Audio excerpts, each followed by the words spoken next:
Hey there, guys. Welcome back to our next recap video in the Buffalo Bills franchise. Today, we have lost against the Miami Dolphins. Yes, guys, we have lost against, I believe, the worst team in our football league. And it was not a pretty game.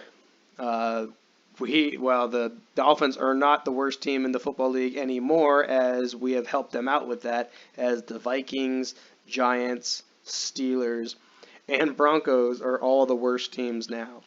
So let's see what went wrong, what went right in this game against the Dolphins today. Now, our first game we won against the Dolphins 24-10.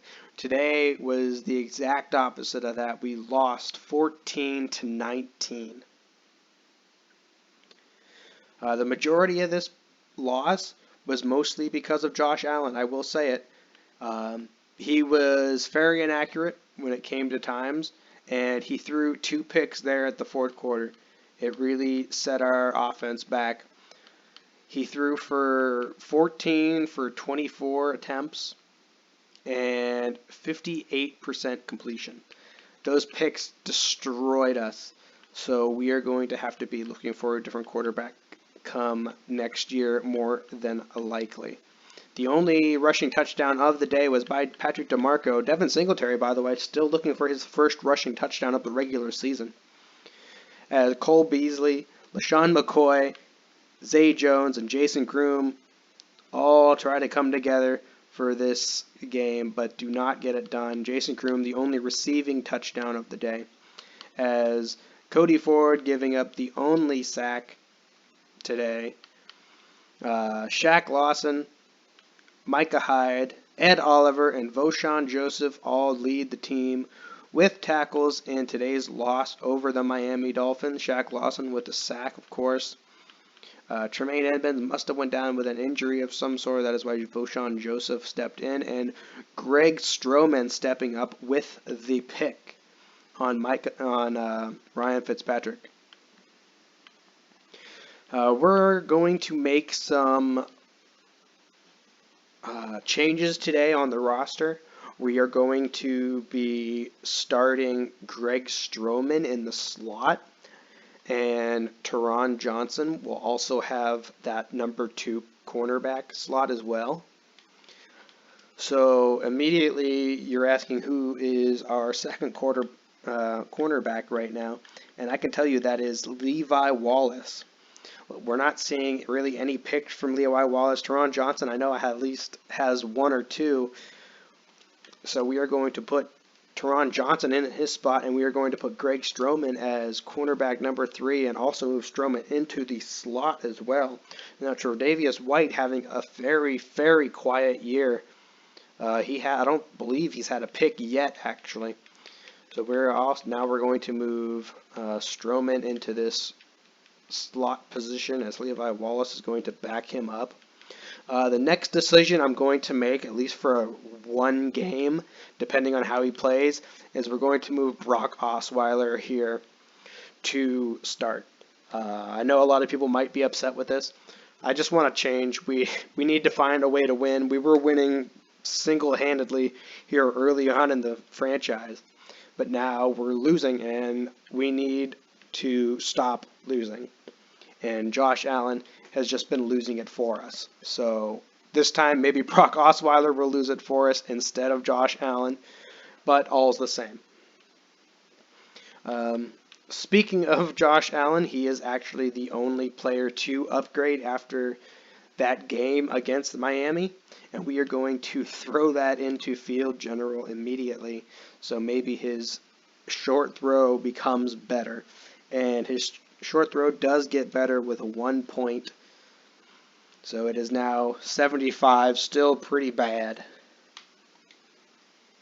But Brock Osweiler will still make the start going into next week's game against his old team, the Denver Broncos. Now, if you don't remember Brock Osweiler here in Denver, then maybe you should go back and take a look at some of the Brock Osweiler highlights here in Denver.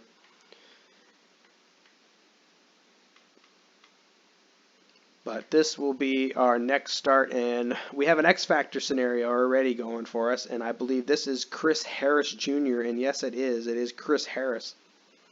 And we are going to commit to slow him down, which means we need to not turn the ball over. So, hey, Brock Osweiler, if you're listening, don't throw any picks, if that's possible for you. We're also going to be training. We are going to train for cover 2 man, and we're also going to train for our short pass for our levels.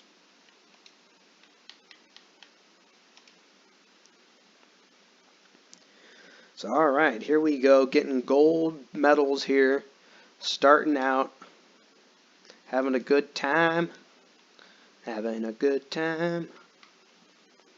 And now let's do some scouting, since we don't have anybody to upgrade, unfortunately, after that week. Here's our quarterback situation. Doesn't look like we're going to find much of a quarterback friendly draft. Dramon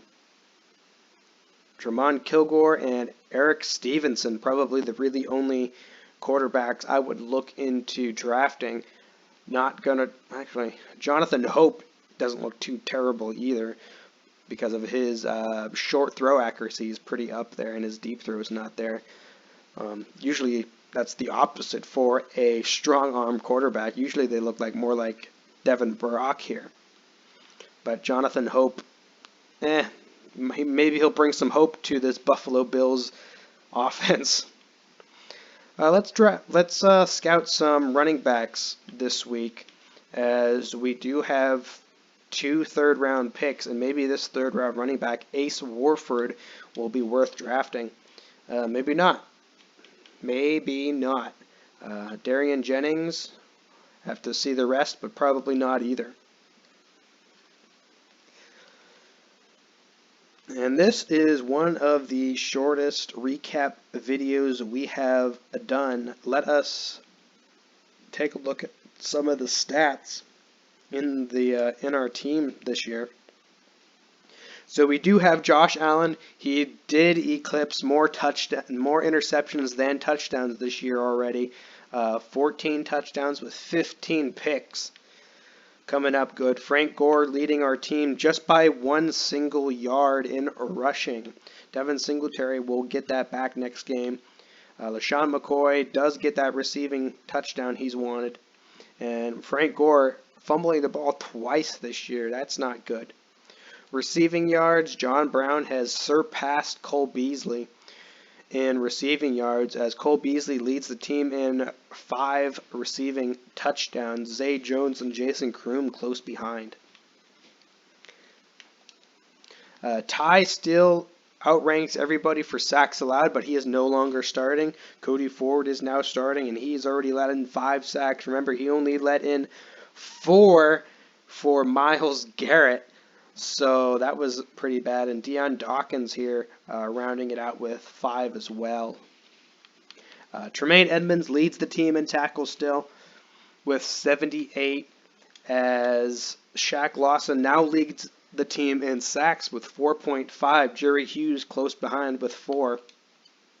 Teron Johnson here with 2 picks. Jordan Poyer with 2 picks. Micah Hyde with 2 picks. Matt Milano with 1, and Greg Stroman with 1. So we need to see Tre'Davious White here definitely improve in this category. That's what he's for. That's what Tre'Davious White is known for picks like that. And that is the rest of our team stats so far. We're not going to go into the stats around the league until the end of the season. But that will be it for this video, guys. I hope you enjoyed it, and get ready to see Brock Osweiler take on the Denver Broncos in the next Buffalo Bills franchise. Thanks for watching, guys. Stay safe out there and take care of one another.